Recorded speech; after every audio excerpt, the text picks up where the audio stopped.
আপু আমি আপনার প্রচুর বড় একজন ফ্যান, আপনাদের ভিডিও আমি প্রতিদিন দেখি, বাট কোনোদিন আজ পর্যন্ত কোনো কমেন্ট করিনি, আজ করছি, দয়া করে আমার কমেন্টে রিপ্লাই দেবেন প্লিজ। চুলের সেরাম দেওয়ার পর কি তেল ব্যবহার করা যাবে? জি আপু, চুলের সেরাম দেওয়ার পর তেল ব্যবহার করা যাবে।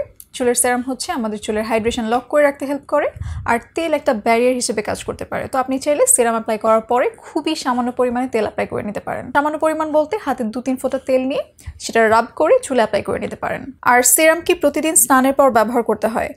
আপনি চাইলে গোসলের পর বা ড্রাই চুলে যে কোনোভাবেই ব্যবহার করতে পারেন। গোসলের পর বলতে গোসলের পর আমরা টাওয়েল দিয়ে চুল মোছার পর যে ড্যাম্প অবস্থায় থাকে তখন সেরাম অ্যাপ্লাই করতে পারেন, অথবা চাইলে একদম ড্রাই চুলেও ব্যবহার করতে পারেন।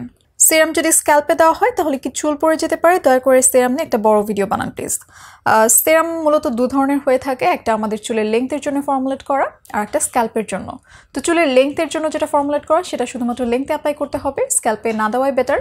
আর স্ক্যাল্পের জন্য যেটা ফর্মুলেট করা সেটা চাইলে আপনি লেংথে দিতে পারেন, তবে ব্যবহারের আগে অবশ্যই বোতলের গায়ে থাকা নির্দেশনা পড়ে নেবেন। বোতলের গায়ে অনেক সময় লেখা থাকে যে এটা শুধুমাত্র স্ক্যাল্পে ব্যবহার করতে হবে, চুলের লেংথে ব্যবহার করতে হবে, নাকি দুভাবেই ব্যবহার করা যাবে।